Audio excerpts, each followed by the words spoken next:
Hello दोस्तों, स्वागत है आप सभी का आपके अपने यूट्यूब चैनल सक्सेस मेरठ 2.0 पर। तो दोस्तों आज हम पढ़ने वाले हैं आरपीएफ एलपी टेक्नीशियन में आने वाले 20 महत्वपूर्ण साइंस से संबंधित प्रश्न और इनसे रिलेटेड फैक्ट के बारे में भी। तो बिल्कुल भी स्किप ना करें और लास्ट तक बने रहें। अगर आप हमारे चैनल पर नए हो तो सब्सक्राइब कर बेल आइकन को दबा लें। और दोस्तों आप हमारे टॉप 20 क्वेश्चन में कितना अटेम्प्ट कर पाएंगे दोस्तों कमेंट बॉक्स में जरूर लिखेंगे। तो चलिए स्टार्ट करते हैं। हमारा आज का पहला सवाल है, रेजिन एवं गोंद कहाँ संचित रहता है। और दोस्तों किसी भी प्रश्न का उत्तर अगर आपको पहले से मालूम हो तो कमेंट बॉक्स में जरूर लिखेंगे। साथ ही दोस्तों आज हम जो आपको टॉप 20 क्वेश्चन बता रहे हैं ये सारे के सारे इंपॉर्टेंट और 100% रियल आपके एनसीईआरटी से संबंधित प्रश्न है दोस्तों, जो आपके एग्जाम रेलवे आरपीएफ इत्यादि जो भी आप कंपटीशन की तैयारी करते हैं दोस्तों उन सभी में ये सारे प्रश्न पूछे जाएंगे। तो बिल्कुल भी स्किप ना करें और लास्ट तक बने रहें। अगर आप हमारे साथ लास्ट तक बने रहते हैं तो ये आपके एग्जाम के लिए बहुत ही महत्वपूर्ण होगा। तो इसका सही उत्तर हमारा क्या हो जाएगा, रेजिन एवं गोंद कहाँ संचित रहता है। तो इसका सही उत्तर हमारा हो जाएगा ऑप्शन नंबर डी, पुराने जाइलम में। पुराने जाइलम में रेजिन एवं गोंद संचित रहता है। हमारा अगला सवाल है और दोस्तों ये बहुत ही महत्वपूर्ण सवाल है। साथ ही दोस्तों लाइक और शेयर जरूर कर दिया करेंगे। जो भी आपके दोस्त एएलपी टेक्नीशियन आरपीएफ इत्यादि कोई भी कॉम्पिटिटिव एग्जाम की अगर वो तैयारी करते हैं तो उन्हें शेयर जरूर कर दिया करेंगे, क्योंकि ये सारे प्रश्न उन सभी कॉम्पिटिटिव एग्जाम के लिए बहुत ही महत्वपूर्ण है। और दोस्तों ये सारे प्रश्न एनसीईआरटी से रिलेटेड प्रश्न है जो आपके एग्जाम के लिए बहुत ही महत्वपूर्ण होगा। तो प्रश्न की ओर बढ़ते हैं और दोस्तों इसका सही उत्तर आप हमें कमेंट बॉक्स में लिखेंगे। शरीर में भोजन को पचना किस प्रकार की अभिक्रिया है। तो दोस्तों शरीर में जो भोजन का पाचन होता है वो कौन सी अभिक्रिया होती है।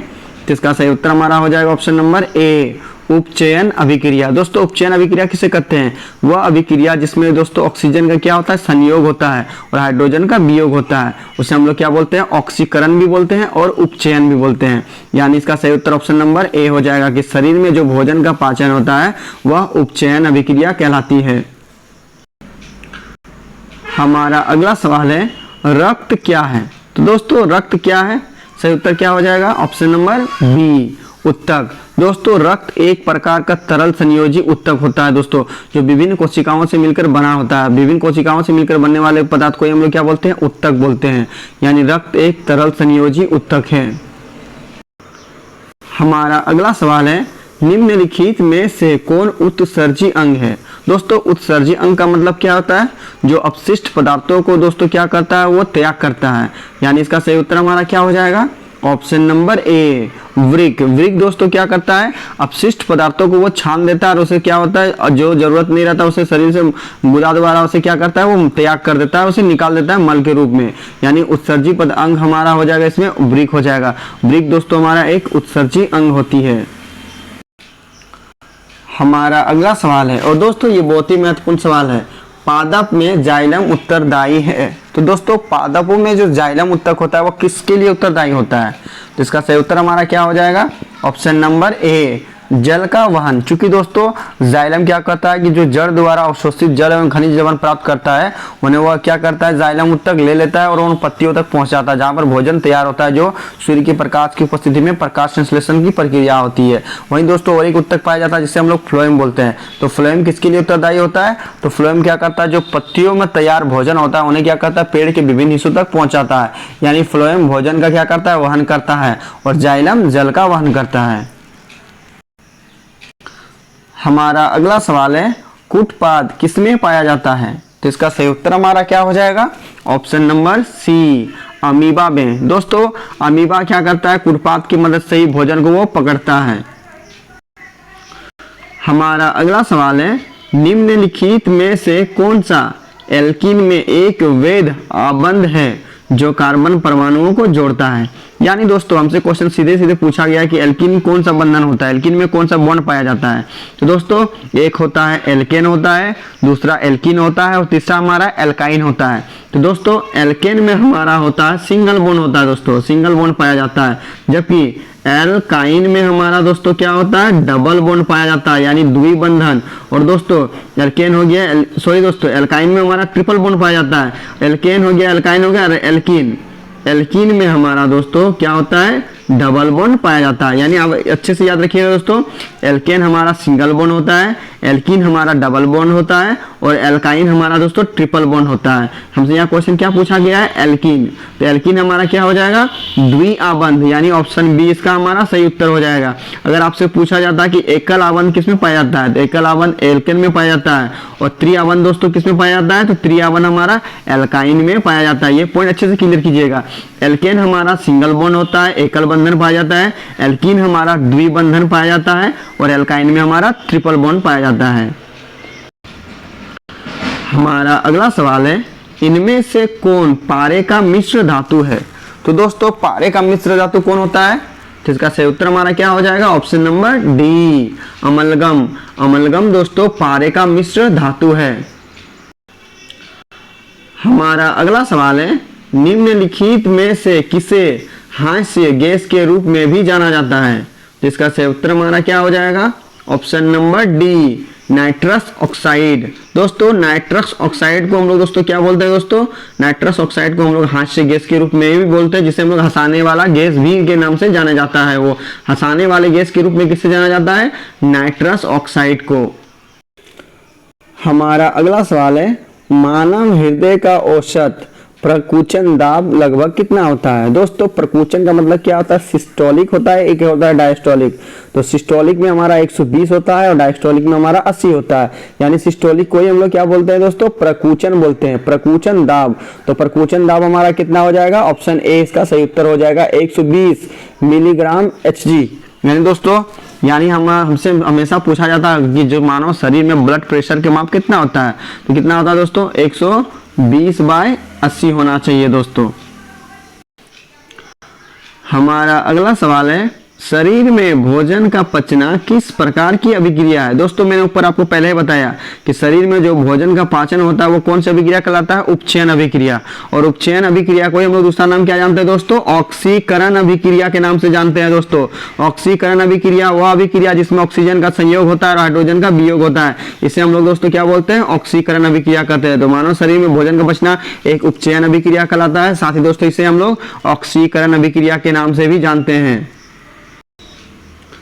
हमारा अगला सवाल है, पाइरुवेट के विखंडन से यह कार्बन डाइऑक्साइड जल तथा ऊर्जा देता है और यह क्रिया क्या कहती है। दोस्तों पाइरुवेट के विखंडन से कार्बन डाइऑक्साइड जल तथा ऊर्जा का निर्माण होता है और यह क्रिया कहाँ संपन्न होता है दोस्तों, तो इसका सही उत्तर हमारा हो जाएगा option number B, mitochondria. Mitochondria में दोस्तों पाइरुवेट का विखंडन होता है, जिसके फलस्वरूप कार्बन डाइऑक्साइड जल तथा ऊर्जा का निर्माण होता है। हमारा अगला सवाल है, स्वाद का पता लगाने के लिए संग्राहक क्या कहलाते हैं। तो इसका सही उत्तर हमारा क्या हो जाएगा, ऑप्शन नंबर डी, स्वाद संग्राहक कहलाते हैं दोस्तों। जो स्वाद का पता मानव मुख में दोस्तों जो जीवा द्वारा लगाया जाता है दोस्तों, उन्हें हम लोग क्या बोलते हैं, स्वाद संग्राहक बोलते हैं।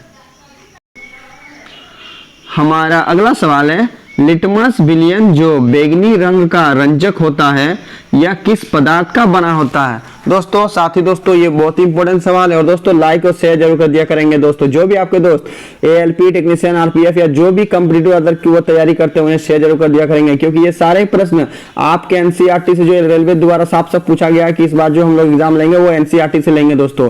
तो NCERT से रिलेटेड ये सारे क्वेश्चन आपके एग्जाम के लिए बहुत ही महत्वपूर्ण है, तो सभी प्रश्नों को आप अच्छे से देखेंगे और उन्हें याद करेंगे दोस्तों। इसका सही उत्तर क्या हो जाएगा आप हमें कमेंट बॉक्स में लिखेंगे। लिटमस विलयन जो बैंगनी रंग का रंजक होता है यह किस पदार्थ का बना होता है, तो इसका सही उत्तर हमारा क्या हो जाएगा, ऑप्शन नंबर बी, लीचेन का दोस्तों। लिटमस विलयन जो बैंगनी रंग का रंजक होता है वह लीचेन पदार्थ का बना होता है। हमारा अगला सवाल है, निम्नलिखित में सबसे प्रबल लवण कौन सा है, तो इसका सही उत्तर हमारा क्या हो जाएगा, option number A, sodium chloride NaCl। दोस्तों ये हमारा क्या होता है, एक प्रकार का लवण है जिसे हम लोग साधारण नमक के नाम से जानते हैं, यानी सोडियम क्लोराइड। यह सबसे प्रबल लवण कहलाता है दोस्तों। हमारा अगला सवाल है, भारत में उत्पादित प्रत्यावर्ती विद्युत धारा की आवृत्ति कितनी होती है।